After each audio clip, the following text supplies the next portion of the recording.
ನೀವು ಮಾಡೋ ಅನ್ಯಾಯನ ಪ್ರಶ್ನೆ ಮಾಡೋದಕ್ಕೂ ನಿಮ್ಮ ಪರ್ಮಿಷನ್ ತಗೋಬೇಕಾ? ತುಂಬಾ ಚೆನ್ನಾಗಿದೆ. ಬೇಡ ಅಮೂಲ್ಯ, ನೀನು ನಿನ್ ಲಿಮಿಟ್ಸ್ನ ಕ್ರಾಸ್ ಮಾಡ್ತಾ ಇದೀಯಾ. ಕೋಪದ ಬಗ್ಗೆ ನಿನಗಿನ್ನೂ ಗೊತ್ತಿಲ್ಲ.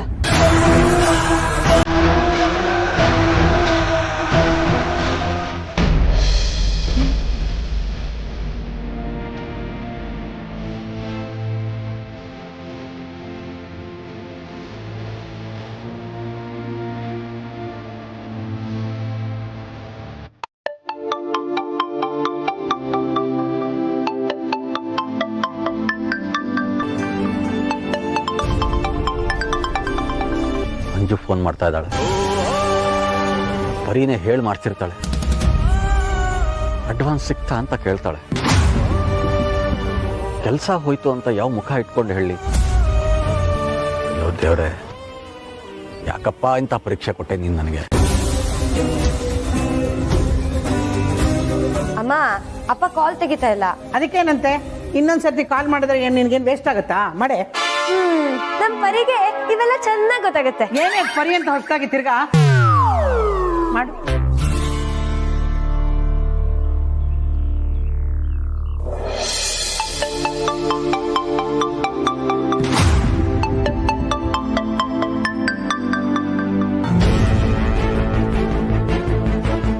ಹುಟ್ಟಿಸಿದ ದೇವರು ಹುಲ್ ಮೇಯಿಸದೇ ಇರ್ತಾನೆ ಅನ್ನೋ ಮಾತಿದೆ. ದೇವ್ರೆ, ನೀನೇ ಏನಾದರೂ ಒಂದು ದಾರಿ ತೋರಪ್ಪ. ಬದುಕೋಕೆ ಒಂದು ದಾರಿ ಮಾಡ್ಕೊಡಪ್ಪ. ಅಮ್ಮ, ಅಪ್ಪ ಫೋನ್ ಪಿಕ್ ಮಾಡ್ತಿಲ್ಲ. ಓ ಹೌದಾ? ಮೀಟಿಂಗಲ್ಲಿ ಇರ್ಬೋದು ಅನ್ಸುತ್ತೆ ಕಣೆ. ಆಮೇಲೆ ಫೋನ್ ಮಾಡ್ತಾರೆ ಬಿಡು. ಫೋನ್ ಮಾಡಿದಾಗ ಮರೀದೆ ಹೇಳು. ಅದೇನು ಈ ವಯಸ್ಸಲ್ಲಿ ಮರೀತೀಯೋ ಎಲ್ಲ.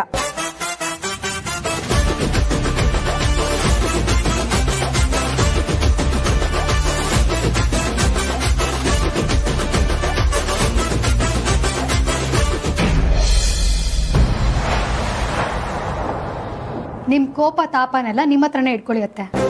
ಈಗ ನನಗೆ ಲೆಕ್ಕ ಕೊಡಿ, ಸುಹಾಸಿನಿ ಫೌಂಡೇಶನ್ದು. ನಾನು ಯಾಕೆ ನಿನಗೆ ಲೆಕ್ಕ ಕೊಡಬೇಕು? ಯಾಕ? ಆ ಫೌಂಡೇಶನ್ ನಡೀತಿರೋದು ನನ್ನ ಗಂಡನ ಹಣದಲ್ಲಿ. ನನಗೆ ಲೆಕ್ಕ ಕೇಳೋ ರೈಟ್ಸು ಎಲ್ಲ ಇದೆ. ನಾನು ಕೇಳೋ ಒಂದು ಪ್ರಶ್ನೆಗೆ ಕರೆಕ್ಟಾಗಿ ಉತ್ತರ ಕೊಡಿ. ಈ ಫೈಲಲ್ಲಿ ಎಜಿ ಅನ್ನೋರ್ಗೆ ತಿಂಗಳು ಹಣ ಕಳಿಸ್ತಿದ್ರಲ್ಲ, ಯಾರ ಎಜಿ ಅಂದ್ರೆ?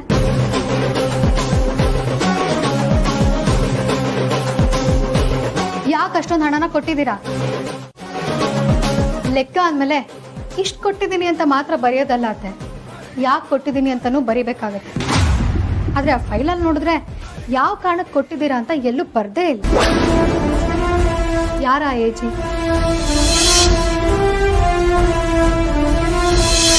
ಓಹೋ, ಏಜಿ ಅಂದರೆ ಅಗ್ನಿ ಅಲಿಯಾಸ್ ಬೆಂಕಿ ಮಹಾದೇವ ಅತ್ತೆ.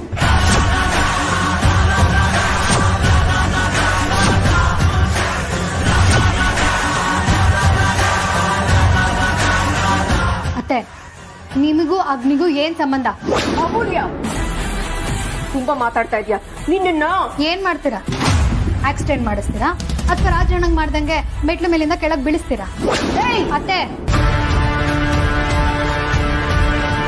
ಒಂದ್ ಮಾತು ಸರಿಯಾಗಿ ನೆನ್ಪಿಟ್ಕೊಳ್ಳಿ ಅತ್ತೆ. ಅನ್ಯಾಯದ ಹಣದಲ್ಲಿ ಬದುಕ್ತಿರೋ ನಿಮಗೆ ಇಷ್ಟಿರ್ಬೇಕಾದ್ರೆ ಸ್ವಾಭಿಮಾನದಿಂದ ಬದುಕ್ತಿರೋ ನನಗಿನ್ನಿಷ್ಟಿರ್ಬೇಡ.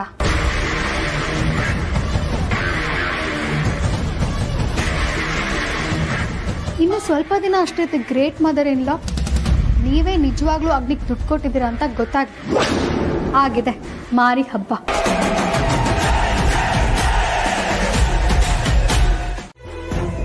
ನೀವು ಇದನ್ನ ಈಗಲೇ ತಂದ್ಬಿಡ್ತೀರಾ? ಸರಿ ಪರಿ, ತರ್ತೀನಿ.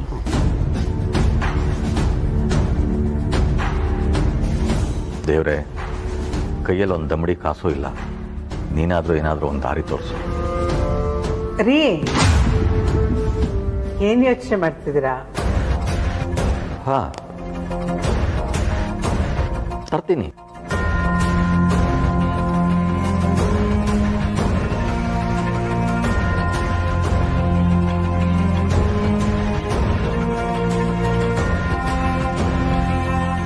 ಪಾಪ, ನನ್ನ ಮಗಳು ವೀಕ್ ಆಗಿದ್ದಾಳೆ ಅಂತ ಡಾಕ್ಟರ್ ಹೇಳಿದ್ರು. ನಾನು ಕೊಡೋದನ್ನೆಲ್ಲ ಕೊಡ್ತಾ ಇದ್ದೀನಿ. ಏನಪ್ಪ ಮಾಡು. ಕುಟುಂಬ ನಿನಗೇನೋ ಮಾಡಿದ್ದು, ಎಲ್ಲರೂ ನಗ್ನಗ್ತಾ ಖುಷಿಯಾಗಿದ್ವಿ. ನನ್ನ ಕುಟುಂಬಕ್ಕೆ ಇಷ್ಟೊಂದು ತೊಂದರೆ ಯಾಕೋ ಕೊಟ್ಟೆ? ಪಾಪ ವಿಕ್ರಾಂತ್, ನೀವು ಬಾಳ್ ಬದುಕಬೇಕಾಗಿದ್ದ ಹುಡುಗ, ಅವ್ನ ಮಗು ನೋಡೋ ಅವಕಾಶ ಅವನು ಕೊಡ್ಲಿಲ್ವಲ್ಲ. ಸಲ ಕಣ್ಣವ್ರ ಮನೆ ಸಪಸಕ್ಕೆ ಹೋಗಕ್ಕೂ ಮುಂಚೆ ಈ ಅಕ್ವೇರಿಯಂ ಕುಡಿದ ನೀರು ನೆನಪಾಗ್ಬೇಕು ಮಗನೇ.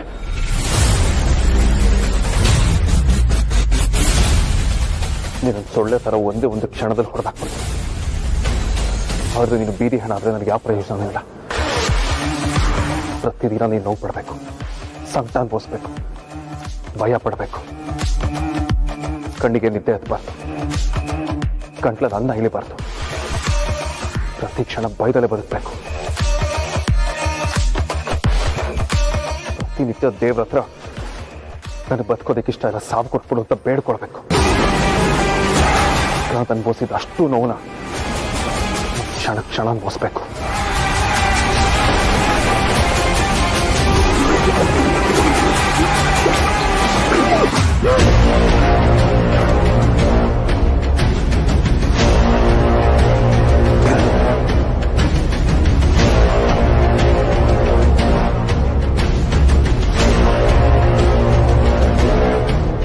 ವೇದಾಂತ್,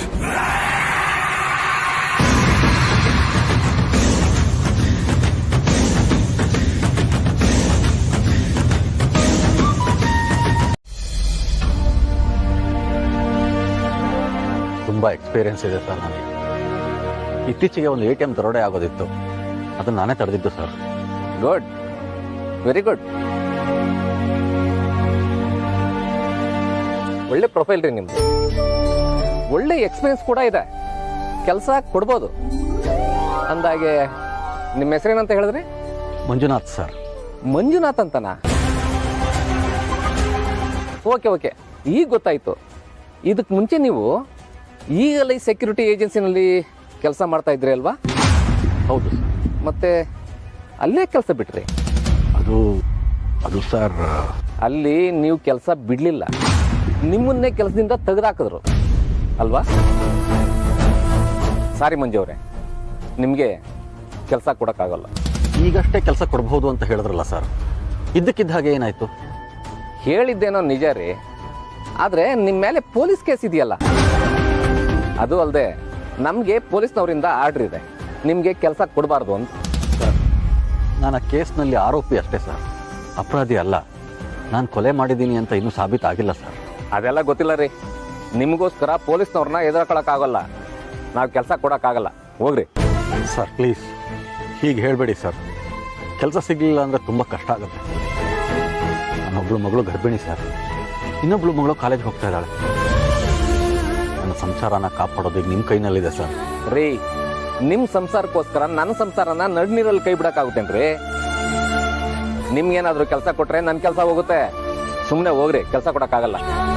ಸರ್ ಹಾಗೆ ಹೇಳ್ಬೇಡಿ ಸರ್, ನಿಮ್ಮ ಕಾಲ್ ಬೇಕು ನೋಡ್ರಿ. ಸುಮ್ಮನೆ ನಾನ್ ಸೆನ್ಸ್ ಎಲ್ಲ ಕ್ರಿಯೇಟ್ ಮಾಡಕ್ ಹೋಗ್ಬೇಡ್ರಿ. ನೀವೇನೇ ಮಾಡಿದ್ರು ಕೆಲಸ ಕೊಡೋಕ್ಕಾಗಲ್ಲ, ಮೊದಲಿನಿಂದ ಹೋಗಿ. ಬುದ್ಧಿಗಿದ್ದೆ ಇದೆಯಾ ಇಲ್ವಾ? ಮನೆವರೆಗೂ ಯಾರಾದ್ರೂ ಹುಡ್ಕೊಂಡ್ ಬರ್ತಾರ? ಎಷ್ಟು ಸಾರಿ ಹೇಳಿದ್ದೆ, ಏನಾದ್ರೂ ವಿಷಯ ಇದ್ರೆ ಫೋನ್ ಮಾಡು ಅಂತ. ಮೇಡಮ್, ನಾನು ಫೋನ್ ಮಾಡಿದಾಗ ನೀವು ಫೋನ್ ತೆಗೆದಿದ್ರೆ ನಾನು ಇಲ್ಲಿ ಗಂಟೆ ಬರುವಂಥ ಪ್ರಮೇಯ ಇರ್ತಿರಲಿಲ್ಲ. ನೀವು ಫೋನ್ ತೆಗಿನಿಲ್ಲ, ಅದಕ್ಕೋಸ್ಕರ ನಾನು ಬಂದೆ ಇಲ್ಲಿಗೆ. ಯಾಕೆ ಹೇಳಿ ಬಂದಿದ್ದು? ಮಗಳು ಮದುವೆ ಮಾಡಬೇಕಾಗಿತ್ತು, ಅದಕ್ಕೆ ಸ್ವಲ್ಪ ದುಡ್ಡು ಬೇಕಾಗಿತ್ತು. ಏಯ್, ನಿನಗೆ ಕೊಡ್ಬೇಕಾದ ದುಡ್ಡೆಲ್ಲ ಕೊಟ್ಟಾಗಿದೆ.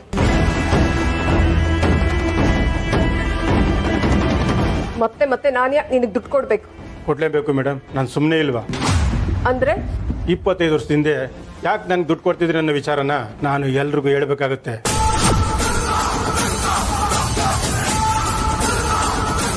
ನನ್ನನ್ನೇ ಬ್ಲ್ಯಾಕ್ ಮೇಲ್ ಮಾಡ್ತಾ ಇದೀಯಾ? ಇಲ್ಲ ಮೇಡಮ್, ಇರೋದೇ ಹೇಳ್ತಾ ಇದ್ದೀನಿ. ಅದಕ್ಕೆ ಸ್ವಲ್ಪ ನನಗೆ ಹಣ ಕೊಡಿ ಮೇಡಮ್, ಸಾಕು. ಎಷ್ಟು ಬೇಕು? ಜಾಸ್ತಿ ಏನಿಲ್ಲ, ಒಂದು 15 ಲಕ್ಷ ಕೊಡಿ ಮೇಡಮ್.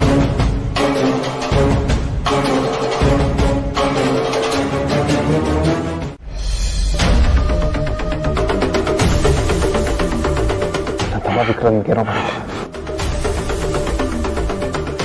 ಮಗುನಿಗೆ ಈ ಪರಿಸ್ಥಿತಿ ತಂದ್ಬಿಟ್ರಲ್ಲ, ಸಾಲದಕ್ಕೆ ಹೆಂಡತಿ ತಮ್ಮನ್ನ ನನ್ನ ಮಿಚ್ಚು ಬೇರೆ ಬಿಡ್ತೀನಿ. ಹೇಳು, ಆಮೇಲೆ ಮೇಲೆ ನಿನ್ಗೆ ಯಾಕಷ್ಟು ಬೇಷ ಹೇಳೋ. ನನ್ನ ಫ್ಯಾಮಿಲಿ, ಅದೇ ಕಾರಣ. ಏನು? ಯಾರ ಫ್ಯಾಮಿಲಿ? ನಿನ್ನಪ್ಪ ಸೂರ್ಯನಾರಾಯಣ ನನ್ನ ಫ್ಯಾಮಿಲಿನ ನನ್ನಿಂದ ದೂರ ಮಾಡ್ದ. ಏನ್ ಹೇಳ್ತಿದ್ಯೋ ಸರಿಯಾಗಿ ಹೇಳೋ. 25 ವರ್ಷದ ಮುಂಚೆ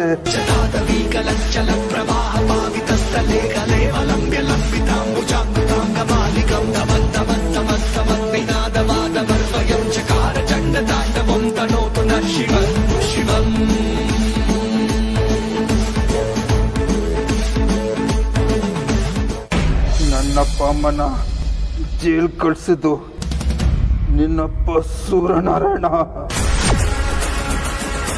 ನಿಮ್ಮಪ್ಪ ಕೊಟ್ಟಿರೋ ತೀಪಿಂದ ನಮ್ಮಪ್ಪ ಅಮ್ಮ ಇನ್ನೂ ಜೈಲಲ್ಲಿದ್ದಾರೆ. ನಿಮ್ಮ ಕುಟುಂಬನ ಫಿನಿಶ್ ಮಾಡೋದು ನನ್ನ ಆಸೆ.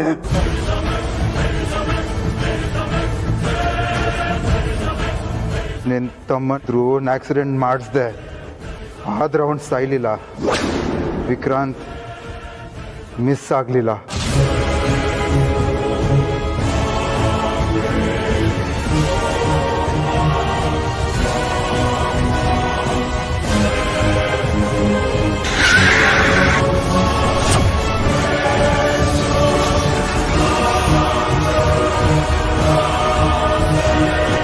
ನಿನ್ನ ಫ್ಯಾಮಿಲಿ ನನ್ನ ಫ್ಯಾಮಿಲಿನ ಸರ್ವನಾಶ ಮಾಡ್ತು. ಅದಕ್ಕೆ ನಿನ್ನ ಫ್ಯಾಮಿಲಿನ ಮುಗಿಸ್ಬೇಕಂತ ನಾನು ಪಣ ತೆಗ್ದೆ. ಈ ಅಗ್ನಿ ಸೇಡಿನ ಬೆಂಕಿಗೆ ನಿನ್ನ ಇಡೀ ಕುಟುಂಬ ಸರ್ವನಾಶ ಆಗೋದು ನಾನು ನೋಡಬೇಕು. ನೋಡ್ತೀನಿ.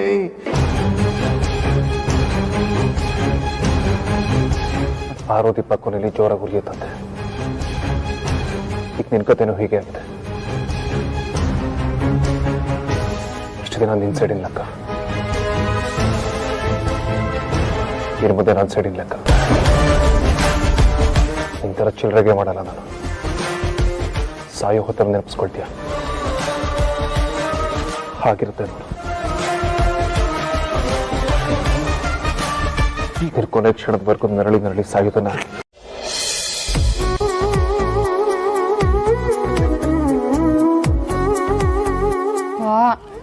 ಈ ಮನೆ ಕೆಲಸ ಆಫೀಸ್ ಕೆಲಸ ಮೇಂಟೈನ್ ಮಾಡೋದು ಎಷ್ಟು ಕಷ್ಟ.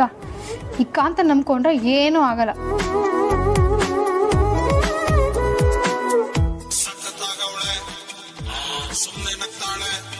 ಅಕ್ಕ, ಹಲೋ ಹೇಳಕ್ಕ. ಅಮ್ಮು ಚೆನ್ನಾಗಿದ್ಯಾ? ಹಾಂ ಅಕ್ಕ, ನಾನು ಚೆನ್ನಾಗಿದ್ದೀನಿ. ಊಟ? ಅಕ್ಕ, ಇನ್ನೂ ಬೆಳಿಗ್ಗೆ 9 ಗಂಟೆ, ಇಷ್ಟು ಬೇಗ ಊಟನಾ? ಓಹ್ ಹೌದಲ್ವಾ, ನಾನು ನೋಡು ಏನೇನೋ ಮಾತಾಡ್ತಾ ಇದ್ದೀನಿ.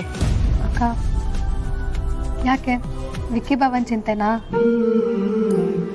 ಮತ್ತೆ ಚಿಂತೆ ಆಗದೆ ಇರುತ್ತಾ ಹೇಳು?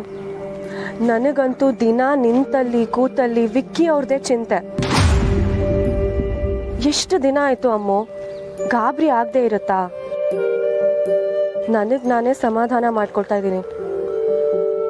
ನನ್ನ ಹೊಟ್ಟೆಯಲ್ಲಿ ಬೇರೆ ಮಗು ಇದೆ ಅಮ್ಮು, ಚಿಂತೆ ಆಗದೆ ಇರುತ್ತಾ ಹೇಳು? ಅಕ್ಕ, ನೀನು ಬಾವನ ಬಗ್ಗೆ ಚಿಂತೆ ಮಾಡಬೇಡ ಅಕ್ಕ. ನಿನ್ನೆ ಅಷ್ಟೇ ಬಾವ ವೇದಾಂತಕ್ಕೆ ಫೋನ್ ಮಾಡಿದ್ರು. ಅವ್ರು ಯಾವುದೋ ಸೈಟಲ್ಲಿ ಇದ್ದಾರಂತೆ, ಅಲ್ಲೇನೋ ನೆಟ್ವರ್ಕ್ ಸಿಗ್ತಾ ಇಲ್ವಂತೆ, ಅದಕ್ಕೆ ಕಾಲ್ ಮಾಡೋಕ್ಕಾಗಿಲ್ಲ ಅಂತ ಹೇಳ್ತಿದ್ರು. ಬಾವ ನಿನ್ನ ಕೇಳ್ತಿದ್ರು ಅಕ್ಕ.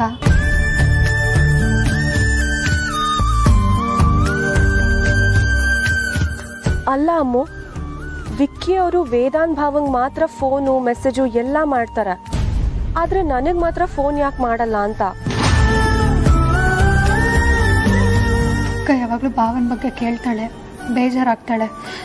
ಅವಳ ಮೂಡನ್ನ ಇವಾಗ ಏನಾದರೂ ಮಾಡಿ ಡೈವರ್ಟ್ ಮಾಡಬೇಕು. ಏನು ಮಾಡೋದು? ಅಮ್ಮು ನಿನ್ನೆ ಕೇಳ್ತಿರೋದು. ಅಕ್ಕ, ಭಾವ ನಿಂಗೆ ದುಬೈಯಿಂದ ಒಂದು ಫೋಟೋ ಕಳಿಸಿದ್ದಾರೆ, ಕಳಿಸ್ತೀನಿ, ನೋಡ್ತೀಯಾ? ಕಳ್ಸಿದಾರಾ? ಮತ್ ಯಾಕಿನ್ನೂ ನನಗೆ ಕಳ್ಸಿಲ್ಲ? ನೀವೆಲ್ಲರೂ ಬರೀ ರೇಗ್ಸಕ್ಕೆ ಕಾಯ್ತಾ ಇರ್ತೀರಾ ಅಲ್ಲ? ಅದೆಲ್ಲ ನನಗೆ ಗೊತ್ತಿಲ್ಲ. ಈಗಲೇ ಫೋಟೋ ಕಳಿಸು. ಈಗಲೇ ಕಳಿಸ್ತೇನಕ್ಕ, ನೋಡು.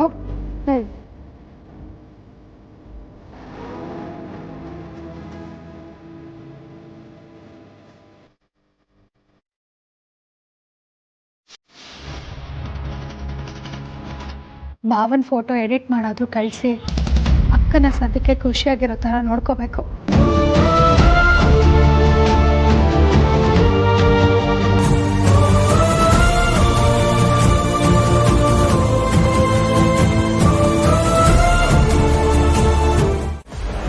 ಹೌದಾ ಮೂಲೆ, ವಿಕ್ರಾಂತ್ ಅಪ್ಪನ ಹುಡ್ಕೊಂಡು ಕಾಶಿಗೆ ಹೊರಟಿದ್ದ ಅಂದಮೇಲೆ ಖಂಡಿತವಾಗ್ಲೂ ಅಪ್ಪನ ಬಗ್ಗೆ ಏನಾದರೂ ಒಂದಷ್ಟು ಡೀಟೇಲ್ಸ್ಗಳು ಅವನ ಹತ್ರ ಇರೋದು. ಬ್ಲ್ಯಾಂಕಾಗಿ ಅಪ್ಪನ ಹುಡ್ಕೊಂಡು ಕಾಶಿಗೆ ಹೋಗೋದಕ್ಕೆ ಚಾನ್ಸೇ ಇಲ್ಲ. ಇನ್ಫ್ಯಾಕ್ಟ್ ಈಗ ನಾವಿಬ್ಬರು ಕಾಶಿಗೆ ಹೋಗೋದಕ್ಕೆ ರೆಡಿ ಆಗಿದ್ದೀವಿ. ಬಟ್ ಏನೂ ಇನ್ಫಾರ್ಮೇಷನ್ ಇಲ್ಲದೆ ಅಷ್ಟು ದೊಡ್ಡೂರಲ್ಲಿ ಅಪ್ಪನ ಹೇಗೆ ಹುಡ್ಕೋದು? ವಿಕ್ರಾಂತ್ ಅದ್ರ ಬಗ್ಗೆ ತುಂಬ ರಿಸರ್ಚ್ ಗ್ಯಾರಂಟಿ ಮಾಡಿರ್ತಾನೆ. ಅದಕ್ಕೆ ಅವ್ನು ರೆಗ್ಯುಲರಾಗಿ ಹ್ಯಾಂಡಲ್ ಮಾಡ್ತಿದ್ದ ಸ್ಪೈಲ್ಸ್ಗಳು, ಅವ್ನ ಪರ್ಸ್ನಲ್ ಡೈರಿ, ನನ್ನ ಮ್ಯಾಕಲ್ಲಿ ಅವ್ನ ಪರ್ಸ್ನಲ್ ಫೋಲ್ಡರ್, ಇದೆಲ್ಲ ಹುಡುಕಿದ್ರೆ ಏನಾದರೂ ಸಿಗ್ಬೋದಾ ಅಂತ ಇದೆಲ್ಲ ತಂದಿದ್ದೀನಿ. ಸರಿ ವೇದಾಂತ್,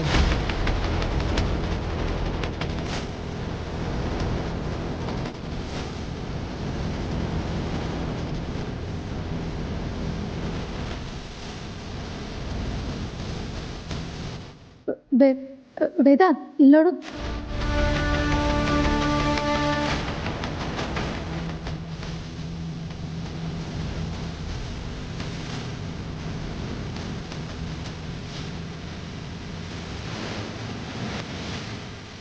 ಇದೇನಿದು?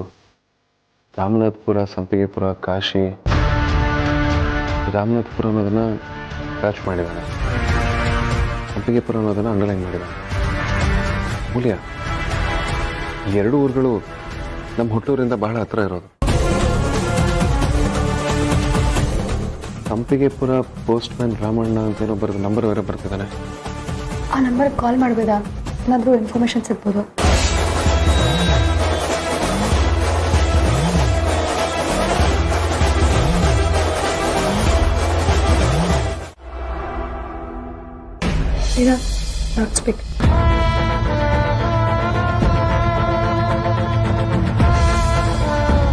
ಹಲೋ, ಯಾರು? ಹಲೋ, ನೀವು ಸಂಪಿಗೆಪುರದ ಪೋಸ್ಟ್ ಮ್ಯಾನ್ ರಾಮಣ್ಣ ಅಂತನೋ ನಿಮ್ಮ ಹೆಸರು? ಹೌದು, ಏನಾಗಬೇಕಾಗಿತ್ತು? ರಾಮಣ್ಣ ಅವರೇ, ಈಗ ಒಂದು 15 ದಿನಗಳ ಹಿಂದೆ ವಿಕ್ರಾಂತ್ ಅನ್ನೋ ವ್ಯಕ್ತಿ ನಿಮ್ಗೆ ಏನಾದರೂ ಫೋನ್ ಮಾಡಿದ್ರಾ? ಬೆಂಗಳೂರಿನವರು. ಅದೇ ಯಾರ ಬಗ್ಗೆನೋ ಇನ್ಫಾರ್ಮೇಶನ್ ಬೇಕು ಅಂತ ಕೇಳ್ತಾ ಇದ್ರು. ಅದ್ಯಾವುದು ಸೂರ್ಯನಾರಾಯಣ ಅಂತ. ಅವ್ರನ್ನ ಹುಡುಕಕ್ ಬರ್ಬೇಕು ಅಂತ ಹೇಳ್ತಾ ಇದ್ರು. ಸೂರ್ಯನಾರಾಯಣ ಅವ್ರನ್ನ ಹುಡ್ಕೋದಿಕ್ಕ? ರಮಣವ್ರೆ, ನಿಮಗೆ ಸೂರ್ಯನಾರಾಯಣ ಅವ್ರ ಬಗ್ಗೆ ಏನಾದರೂ ಗೊತ್ತಾ? ಅಂತವ್ರು ಯಾರು ಗೊತ್ತಿಲ್ಲ ಸರ್. ವಿಕ್ರಾಂತ್ ಸರ್ ಏನೋ ಬಂದೇ ಬರ್ತೀವಿ ಅಂತ ಹೇಳ್ತಾ ಇದ್ರು. ನಾನು ಕೈಲಾಸ ಸಹಾಯ ಮಾಡ್ತೀನಿ ಅಂತ ಹೇಳಿದ್ದೆ ಸರ್. ರಮಣವ್ರೆ, ಹೇಳಿ ಸರ್.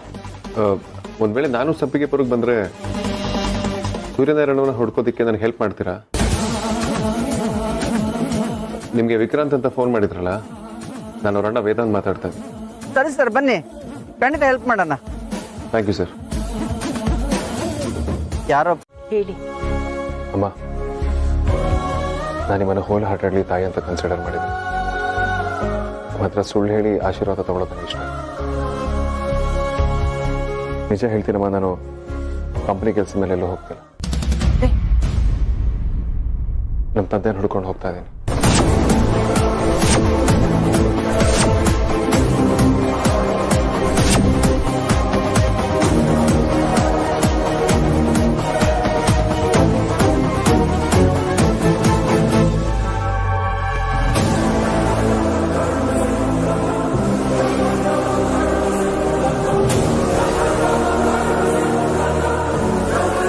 ಏನಂದ್ರಿ ನೀವು?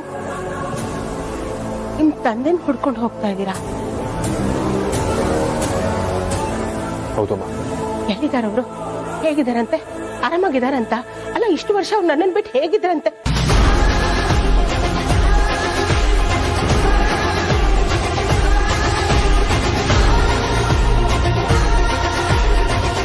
ಅಂದ್ರೆ ನಿಮ್ಮನ್ ಬಿಟ್ಟು ಹೇಗಿದ್ರಂತೆ? ಇಲ್ಲಮ್ಮ, ಅವ್ರು ಎಲ್ಲಿದ್ದಾರೆ, ಹೇಗಿದ್ದಾರೆ, ಏನ್ ಮಾಡ್ತಿದ್ದಾರೆ ಅಂತ ನನಗೇನು ಗೊತ್ತಿಲ್ಲ.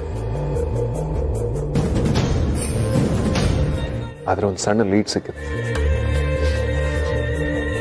ಅದ್ರ ಇಟ್ಕೊಂಡು ಹುಡ್ಕೋದಿಕ್ಕೆ ಹೊಡ್ತಾ ಇದೆ. ಚಿಕ್ಕದನ್ನೋದು ಯಾವುದೂ ಇಲ್ಲ. ಒಂದು ಸಣ್ಣ ದೀಪನೇ ಇಡೀ ಮನೆ ಬೆಳಗ್ಸುತ್ತೆ. ಹಾಗೆ ಈ ಚಿಕ್ಕ ಸುಳುವೆ ನಿಮ್ ತಂದೆವರೆಗೂ ನಿಮ್ಮನ್ನು ಕರ್ಕೊಂಡು ಹೋಗಿ ಒಳ್ಳೇದಾಗ್ಲಿ ಕಂದ.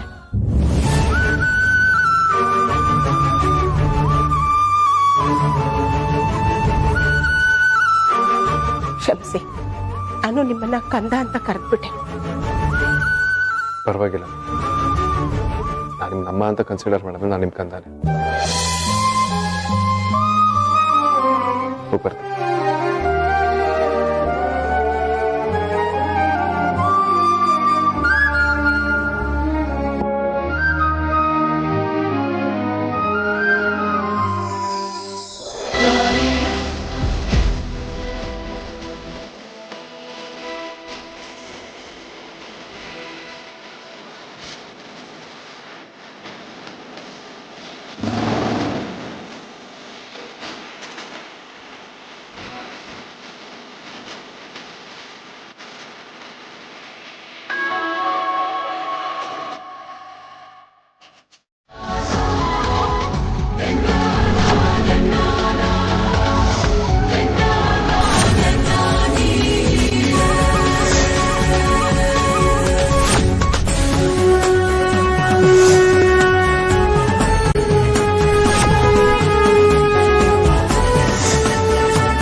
ಸಮುದ್ರ ರಾಜ ಸಮಾಚಾರ.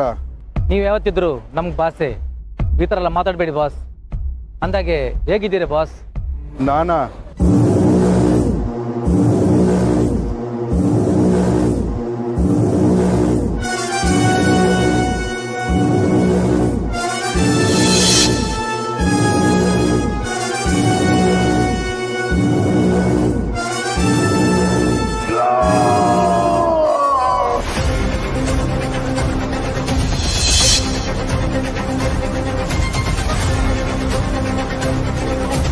ಏನಾಗ್ಬೇಕಂತ ಹೇಳಿ ಬಾಸ್.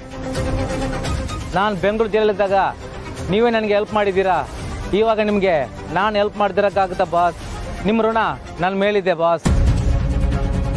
ಮಾಡ್ರಾ, ಆಫ್ ಮಾಡ್ರಾ, ಕಿಡ್ನಾಪ್ ಏನಾಗ್ಬೇಕು ಹೇಳಿ ಬಾಸ್, ಕೆಲಸ ನಾನು ಮಾಡ್ಕೊಡ್ತೀನಿ.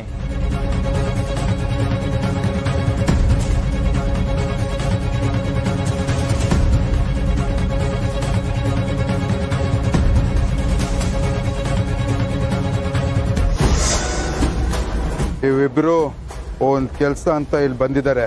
ನೀನೇನ್ ಮಾಡ್ತೀಯಾ ನನಗೆ ಗೊತ್ತಿಲ್ಲ. ಆ ಕೆಲಸ ಯಾವುದೇ ಕಾರಣಕ್ಕೂ ಆಗ್ಬಾರ್ದು. ನೀವ್ ಹೇಳಿದ ಕೆಲಸ ಮುಗೀತು ಅಂತ ಅಂದ್ಕೊಳ್ಳಿ ಬಾಸ್.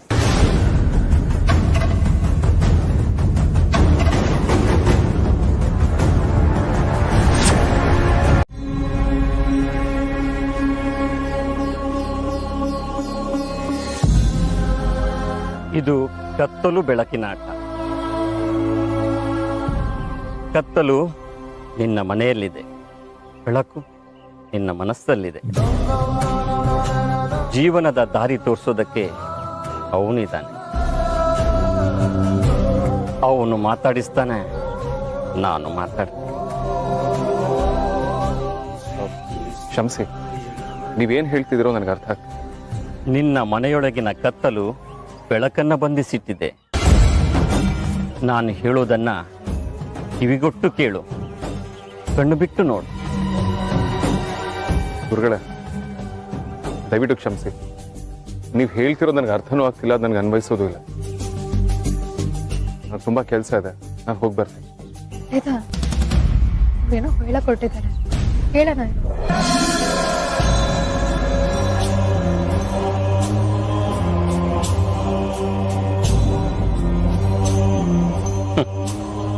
ಹುಟ್ಟಿಸಿದವರು ಹುಟ್ಟಿಸಿ ಬೇರೆ ಆದ, ಒಟ್ಟಿಗೆ ಬೆಳೆದವರು ಬಾಳ ಪ್ರಯಾಣವನ್ನೇ ಮುಗಿಸ್ಬಿಟ್ರು.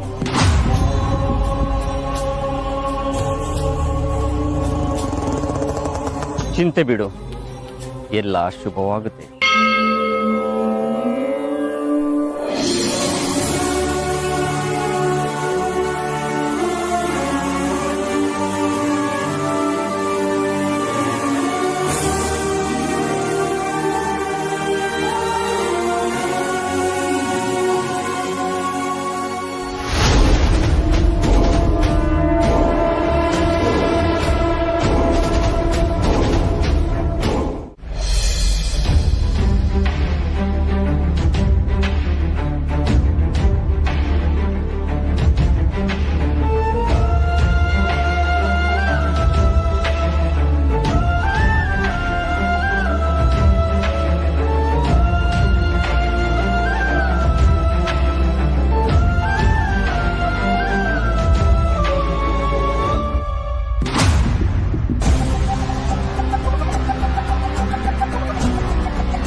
ವೇದಾಂತ್, ನನಗೆ ಯಾಕೋ ತುಂಬ ಭಯ ಆಗ್ತಿದೆ.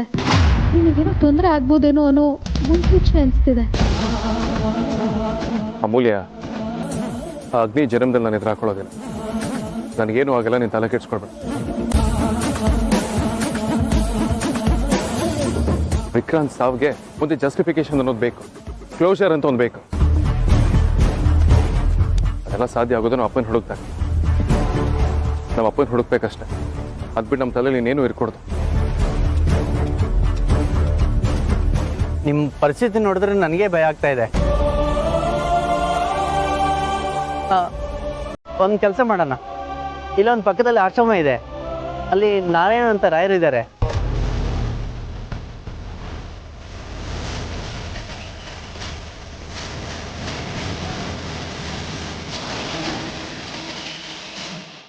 ಯಾವಾಗಲೂ ಇಲ್ಲೇ ಇರಲ್ಲ, ಹೋಗ್ತಾ ಬರ್ತಾ ಇರ್ತಾರೆ. ಅವ್ರ ಹತ್ರ ಸಹಾಯ ಅಂತ ಬಂದವರಿಗೆ ಯಾವತ್ತೂ ಇಲ್ಲ ಅಂತ ಹೇಳಿಲ್ಲ. ಅವರು ಕೈಲಾಗಿದ್ದನ್ನು ಮಾಡ್ತಾರೆ. ಅವ್ರಿಗೆ ಇವರಲ್ಲಿ ಎಲ್ಲರೂ ಪರಿಚಯ ಇದ್ದಾರೆ. ನಿಮ್ಮ ಅಪ್ಪನ ಬಗ್ಗೆ ಅವ್ರ ಹತ್ರ ಕೇಳಿದ್ರೆ ಏನಾದ್ರು ಮಾಹಿತಿ ಸಿಗ್ಬೋದೇನೋ. ನಾನು ಅವ್ರ ಹತ್ರ ಕರ್ಕೊಂಡು ಹೋಗ್ತೀನಿ, ಬನ್ನಿ.